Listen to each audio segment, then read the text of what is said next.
तो finally guys आज के इस वीडियो में हम कक्षा 10वीं अर्धवार्षिक परीक्षा पेपर 2022-23 इलेक्ट्रॉनिक्स एंड हार्डवेयर का अर्धवार्षिक परीक्षा पेपर देखने वाले हैं। तो जो आपका पेपर आएगा 100 अंक का आपका पेपर आएगा और आपको जो समय दिया जाएगा 3 घंटे का आपको समय दिया जाएगा।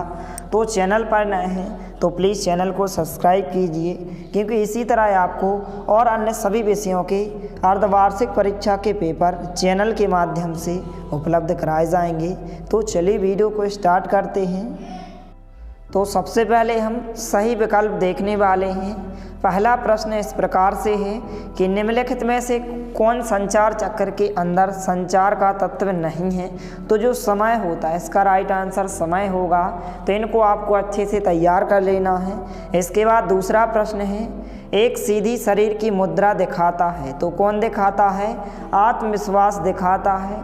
इसके बाद तीसरा प्रश्न है, कुछ कॉपी करने के लिए आप किसका उपयोग करते हैं? तो यहाँ पर Ctrl+C बटन का हम उपयोग करते हैं। इसके बाद चौथा प्रश्न है, एक मजबूत पासवर्ड में क्या होना चाहिए? तो क्या होना चाहिए? अक्षर होना चाहिए, संख्या होना चाहिए और विशेष कैरेक्टर्स होना चाहिए। यह प्रश्न जो है सभी जिलों के लिए सिलेक्ट किए गए महत्वपूर्ण प्रश्न हैं, जो कि आपकी अर्धवार्षिक परीक्षा में कल आपका पेपर है 5 जनवरी को 100% गारंटी के साथ पूछे जाएंगे। इसके बाद प्रश्न 5 है, MCB का पूर्ण रूप क्या है? तो क्या होता है? मोटर सर्किट ब्रेक होता है। इसके बाद प्रश्न 6 है, रोबोट में किस मोटर का उपयोग किया जाता है? तो इंडक्शन मोटर का प्रयोग किया जाता है। इसके बाद प्रश्न 2 है, रिक्त स्थानों की पूर्ति कीजिए।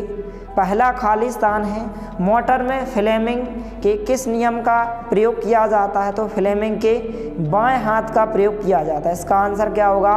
बाएं हाथ का। दूसरा खाली स्थान है, दीवार पर छेद बनाने के लिए किस मशीन का प्रयोग किया जाता है? तो ड्रिल मशीन का उपयोग किया जाता है। तीसरा खाली स्थान है, OLP का फुल फॉर्म खाली स्थान होता है। तो क्या होता है? ओवरलोड प्रोटेक्टर होता है। इसके बाद चौथा खाली स्थान है, मैग्नेट्रॉन ऊर्जा को ऊष्मा में परिवर्तन करता है। तो विद्युत ऊर्जा को जो है ऊष्मा में परिवर्तित करता है। इस प्रकार से उत्तर होगा। पांचवा खाली स्थान है, मैग्नेट्रॉन के 2 टर्मिनल क्या होते हैं? एक एनोड होता है और दूसरा कैथोड होता है। आपको अच्छे से ध्यान रखना है और वीडियो को ज़्यादा से ज़्यादा अपने दोस्तों के साथ शेयर करना है ताकि सभी की हेल्प हो सके। इसके बाद प्रश्न 6 है, मोटर जो है किस सिद्धांत पर काम करती है? तो चुंबकीय प्रेरण के सिद्धांत पर कार्य करती है। इसके बाद प्रश्न क्रमांक 3, सही जोड़ियां बनाइए।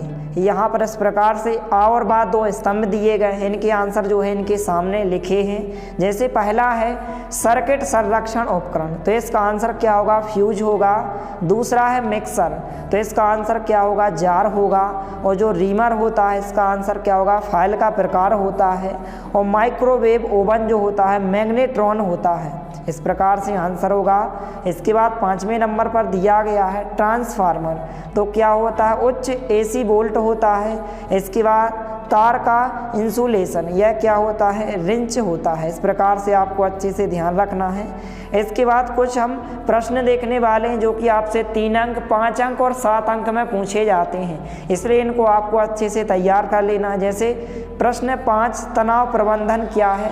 जो कि 5 अंक में पूछा जाता है। प्रश्न 6 है, स्थायी विकास का महत्व बताइए। इसको आपको तैयार करना है। इन प्रश्नों के आंसर जो है आपको, जो आपकी पुस्तक है वह उन पुस्तकों में इनके आंसर आपको मिल जाएंगे, तो आप अच्छे से तैयार करें। इसके बाद प्रश्न 7 है, फ्लेमिंग लेफ्ट हैंड रूल लिखिए। तो यहाँ पर जो है इस प्रकार से स्थायी विकास का महत्व प्रश्न 6 का उत्तर हो जाएगा, जो कि 5 अंक में पूछा गया है। इसको आपको यहाँ से लेकर यहाँ तक अच्छे से तैयार कर लेना है। इस प्रकार से तो आप वीडियो को रोककर या फिर आप स्क्रीनशॉट लेकर इस प्रश्न को आप अच्छे से तैयार कर सकते हैं। इसके बाद नेक्स्ट क्वेश्चन है फ्लेमिंग लेफ्ट हैंड रूल, जो कि यहाँ पर प्रश्न 7 का उत्तर हो जाएगा, जो कि 5 अंक में पूछा गया है।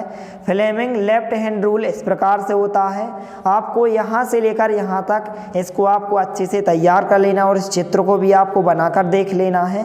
5 अंक में यह क्वेश्चन पूछा गया है। इसके बाद प्रश्न क्रमांक 8 है इस प्रकार से, माइक्रोवेव ओवन क्या होता है। प्रश्न 9 है, विद्युत से होने वाली जोखिम को समझाइए इस प्रकार से, और यहाँ पर प्रश्न 9 का उत्तर दिया गया है कि विद्युत संबंधी खतरे। यह भी 5 अंक में पूछा जाएगा, यहाँ से लेकर यहाँ तक इसका आंसर होगा। और आपको जो पुस्तक स्कूल से मिली है इनका आंसर आपको पुस्तक में भी मिल जाएगा, यदि आप पुस्तक से पढ़ते हैं तो और भी बेस्ट होगा। इसके बाद प्रश्न 10 इस प्रकार से पूछा गया है, दृश्य संचार और लिखित संचार को परिभाषित कीजिए। इस प्रकार से क्वेश्चन पूछे गए हैं, इनको आपको अच्छे से तैयार कर लेना है। इन सभी के आंसर जो है आपको बुक में मिल जाएंगे, तो बुक से आपको अच्छे से पढ़ लेना है। इसके बाद प्रश्न 11 है, कंप्यूटर हार्डवेयर और सॉफ्टवेयर को समझाइए, इसको भी आपको तैयार करना है। प्रश्न क्रमांक 12 है, सफल उद्यमी में कौन कौन से गुण होते हैं। प्रश्न क्रमांक 13 है, फ्यूज का कार्य सिद्धांत लिखिए, इसको भी आपको तैयार करना है। प्रश्न क्रमांक 14 है, माइक्रोवेव ओवन का काम करने का सिद्धांत लिखिए, इस प्रकार से। इसके बाद प्रश्न क्रमांक 15, जो कि 7-7 अंक के क्वेश्चन पूछे जाते हैं, इनको भी आपको तैयार करना है। जैसे विद्युत उपकरण के आसपास सुरक्षित रूप से कार्य करने के लिए महत्वपूर्ण बिंदु लिखिए। तो इस प्रकार से सभी प्रश्नों को आपको अच्छे से तैयार कर लेना है। मिलते हैं अगले वीडियो में, तब तक के लिए जय हिंद, वंदे मातरम।